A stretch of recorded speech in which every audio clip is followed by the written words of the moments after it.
চৰুৱা বাখৰা সন্তোষপুৰ আৰু চিৰাকুটা ধুবুৰী জিলা প্ৰশাসনৰ বৃহৎ উচ্ছেদ অভিযান। উচ্ছেদৰ সময়তে বিধায়ক অখিল গগৈক আটক।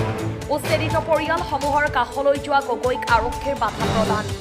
উচ্ছেদিত ৰাইজ দিশহেৰা হৈ কান্দোনৰ ৰোল উঠিছে। এফালৰ পৰা ভাঙি পেলোৱা হৈছে ঘৰবাৰী মছজিদ তামোল পাণৰ বাৰী। উচ্ছেদস্থলীত ভয়ংকৰ সংঘৰ্ষ। বিলাসীপাৰা সমজিলাৰ অন্তৰ্গত চাপৰৰ চৰুৱা বাখৰা সন্তোষপুৰ চিৰাকুটা আদি অঞ্চলত আজি ৰাতিপুৱা 8 বজাৰ পৰা আৰম্ভ হৈছে উচ্ছেদ অভিযান। উচ্ছেদৰ সময়ত চাপৰত আৰক্ষীৰ লাঠিচাৰ্জ।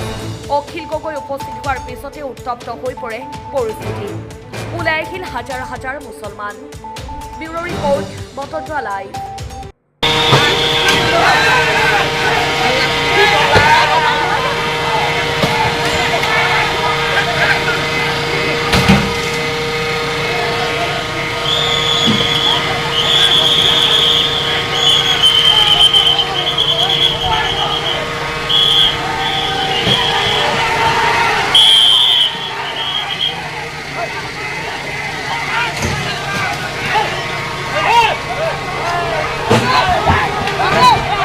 Bien.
पूरा उठा दी पूरा उठा दी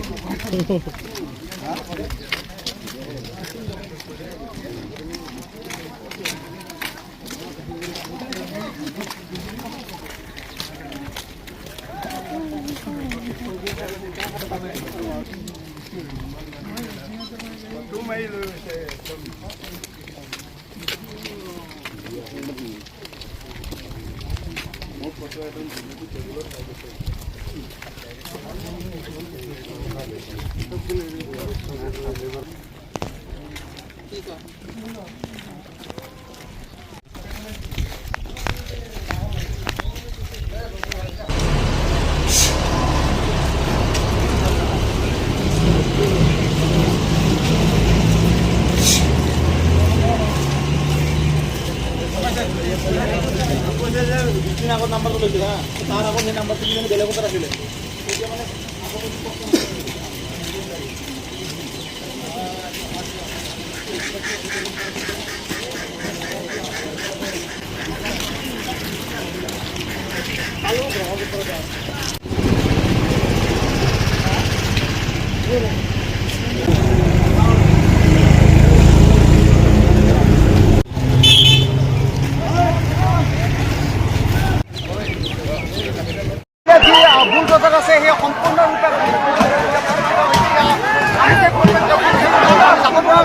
नमस्कार मैं बर्तमान उपस्थित आছো চৰুৱা বাখৰা অঞ্চলত আপোনালোকে চাব পাৰিছে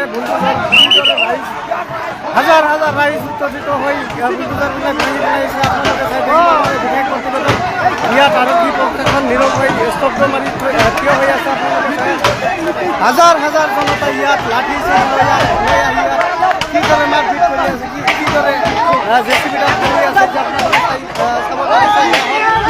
চৰুৱা বাখৰা অঞ্চলত এই হল চৰুৱা বাখৰা সন্তোষপুৰ চিৰাকুটা যি অঞ্চল আৰক্ষীয়ে কেনেদৰে কি কৰি আছে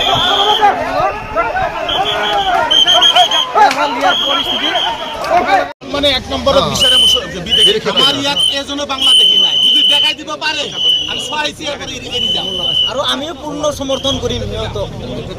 স্যার আরো একটা কথা হয়েছে আমার যেখানে আপনি সরকারের অনুরোধ জানাবো 500 টাকা মাটি দেবো আমি এটা অনুরোধ জানাচ্ছি মাটিখিনি আমার চাপর সার্কেলের আন্ডার দিব লাগবে না না ইয়াতে আপোনালোকৰ এই অঞ্চলৰ ভিতৰতে মই যিটো 3500 বিঘা উঠাব 3500 বিঘাৰ পৰা মই 500 বিঘা এটা বিচাৰিছোঁ যে আপুনি দিয়ক আমি হেৰি কৰিম 3500 বিঘা যে মাটি আছে ইয়াৰে এক সাইডত আমাক লাগে মাটিখিনি আমি বেলেগ জায়গা 500 বিঘা এটা আপোনালোকৰ কাৰণে মই বিচাৰিছোঁ হে মই আপোনালোকৰ কাৰণে বিচাৰিছোঁ হৈ যাব দিব মই চেষ্টা কৰি আছোঁ মই পাৰিম বুলি ভাবিছোঁ যদি নহয় আন্দোলন কৰিব লাগিব তেতিয়া হয় হয় হয় বাছত উঠি আহিব লগা পৰিৱেশ হৈছে কিয় ৰাস্তাটো পুলিচৰ চেক আছিলে মোক ধৰিবৰ কাৰণে মানে বেৰিকেড দি আছিলে দুটা ঠাইত সেইকাৰণে মই নিজে অকণমান বাছত উঠি আহিলোঁ ৰাইজক এতিয়া জেগাটো দেখিলোঁ একোতো অসুবিধা হোৱা নাই হয়নে নহয় কওক আপোনালোকৰ আছে কিবা অসুবিধা হৈছে নেকি মইতো অসুবিধা একো নকৰোঁ আৰু ইমান ভয় খোৱাৰ দৰকাৰ নাই যদি ভাল কাম কৰিছেতো ভয় খাবই নালাগে স্যাৰ সৰকাৰখনে ভয় কৰিছে নেকি আপোনাক চৰকাৰেতো মোক ভয় কৰে আৰু সঁচা কথা কোৱা মানুহ চবকে ভয় কৰে গুণগুণক লৈ এতিয়া হেৰি পলিটিক্স চলি আছে লখিমপুৰত কি ক'ব তাৰমানে গুণগুণেই হওক বা আপোনাৰ অন্য কোনোবাই হওক কোনো মানুহক এনেকৈ চৰকাৰে মাটিৰ পৰা বেঘৰ কৰা খেদি দিয়াৰ কোনো অধিকাৰ নাই হে গুণগুণ চেতিয়াক যেনেকৈ অধিকাৰ নাই তেনেকৈ ইছমাইল হুছেইনকো খেদি দিয়াৰ অধিকাৰ নাই যদি বিদেশী হয় খেদি দিয়ক নহ'লে কিন্তু এনেকুৱা অত্যাচাৰ কৰাটো সহ্য কৰা স্যাৰ আপুনি ভিতৰলৈ যাবনে যদি যাবলৈ দিয়ে যাম স্যাৰ ৰখাই দিছে নেকি এতিয়া চাওঁচোন সুধি চাওঁ